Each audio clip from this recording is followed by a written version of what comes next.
Capítulo 6, continuação do anterior.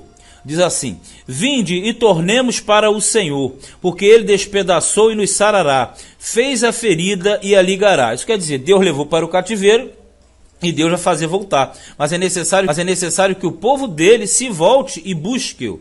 2.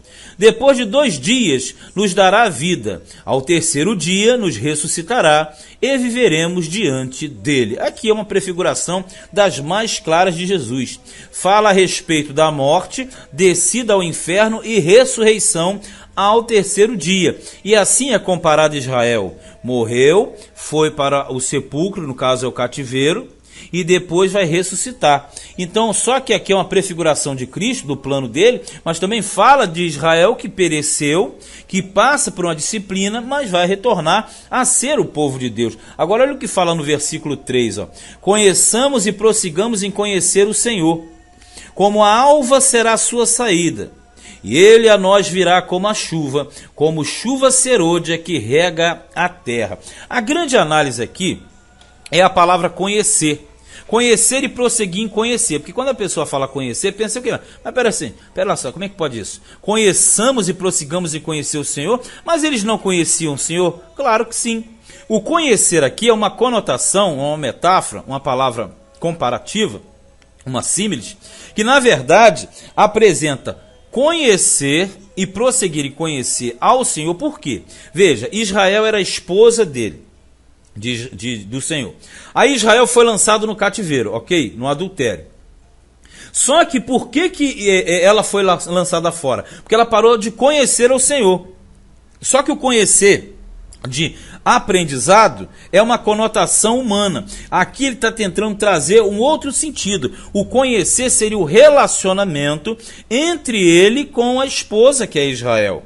Então, quando existia o relacionamento íntimo entre Deus e Israel, automaticamente prosseguia bem. Quando parou de ter o relacionamento entre Deus e Israel, então essa intimidade passou a ser feita com o adúltero lá no caso, né? Os namorados, ou seja, a traição da idolatria com os baalins e etc. Então quando ele fala, vou trazer de volta, então vocês vão retornar e aí vocês vão me conhecer e prosseguir em conhecer, no sentido de relacionamento. Porque sem o relacionamento não existem automaticamente os filhos desse relacionamento, que vem a ser o quê? As bênçãos de Deus para aquela nação. Então ele está dizendo que vai haver um retorno, mas é necessário conhecer e prosseguir em conhecer. Aí sim, como a alva será a saída, ele nos virá como chuva serôdia, que é aquela que vem fora do tempo. Ó. Que te farei, ó Efraim, que te farei, ó Judá, porque a vossa beneficência é como a nuvem da manhã e como o orvalho da madrugada que cedo passa. Tipo assim, o que eu vou fazer contigo, Efraim, que é o norte? O que eu faço contigo, Judá, que é o sul? Porque o que vocês fazem dura pouco, é de pouca durabilidade. E aqui ele diz que nós devemos criar um desenvolvimento que é profícuo para o Senhor. Quando Efraim vacila, quando Judá vacila, é um exemplo claro para a igreja e para Israel também mais à frente, e no futuro, que é o plano milenial. 5. Ó. Por isso os abati pelos profetas, olha aqui, ó. Pela palavra da minha boca os matei, e os meus juízos sairão como a luz. Tipo assim, como é que eu abati pelas bocas dos profetas? Como Osés, dando a sentença. Meia dúzia. Porque eu quero misericórdia e não sacrifício. Olha aqui um grande ponto. Deus não quer sacrifício, ele quer misericórdia, porque o sacrifício, na verdade, é consequência de um coração misericordioso. Ou seja, eles queriam viver sacrificando, mas não tinham misericórdia dentro de si. Ó. E o conhecimento de Deus mais do que holocaustos. Então, na verdade, ele quer que tenha misericórdia conhecendo a ele. Agora, o sacrifício e o holocausto não vale nada para o Senhor. Isso não consegue livrar de nada. São práticas ritualísticas, religiosamente falando. E quando ele fala, eu quero o conhecimento de Deus, lembre da metáfora. Conhecer a Deus é se envolver profundamente. E não se conhece a Deus sem a palavra dele, sem uma meditação e sem um cumprimento de sua vontade.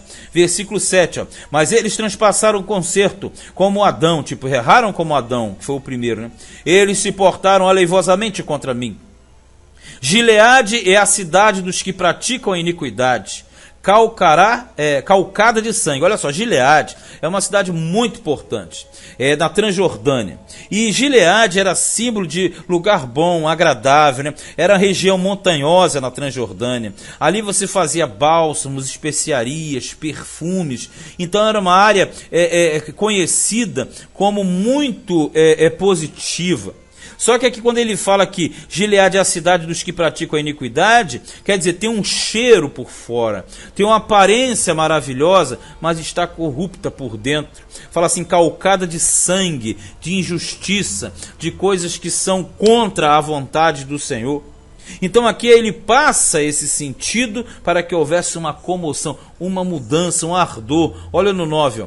Como hordas de salteadores, quer dizer, grupos de ladrões que espreitam alguém, assim é a companhia dos sacerdotes que matam no caminho para Siquém. Olha só, hein? Olha que comparação estranha. Quando ele fala assim, como horda de salteadores, quem?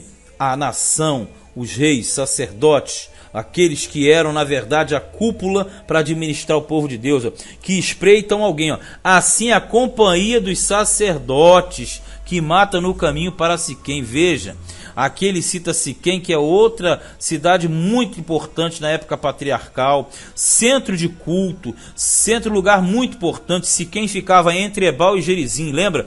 Os montes da maldição e da bênção. Então, na verdade, ele está dizendo o seguinte, o sacerdote que tinha que praticar o certo, caminhando do lado dele, a caminho, é muito perigoso. Você pode ser morto por eles, porque eles são automaticamente corruptos. Ó. Sim, eles têm praticado abominações. Agora, olha a conotação. Gileade, do versículo 8, era justamente uma cidade que era um ponto de referência. E os mercadores, como você já viu até na história de José, midianitas, ismaelitas, faziam uma rota comercial, passavam em Gileade, compravam ungüentos, veja bem, e depois saíam vendendo nas outras regiões.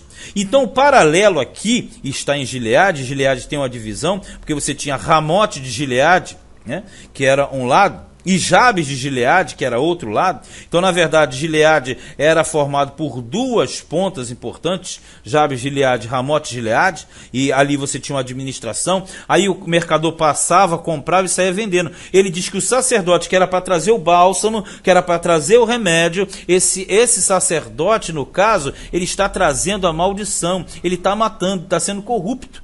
Aí no 10 fala assim, vejo uma coisa horrenda na casa de Israel. Ali está a prostituição de Efraim. Israel é contaminado. Pegou? Então ele fala que o sistema corrupto, o sistema contaminado, na verdade se afasta da vontade do Todo-Poderoso e aí traz as consequências. Aí ele fala no 11, ó, também para ti, ó Judá, foi assinada uma ceifa, tipo, vai chegar a tua hora, hein?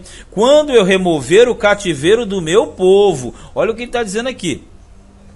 Quando ele remover o cativeiro do povo dele, também haverá uma ceifa para Judá.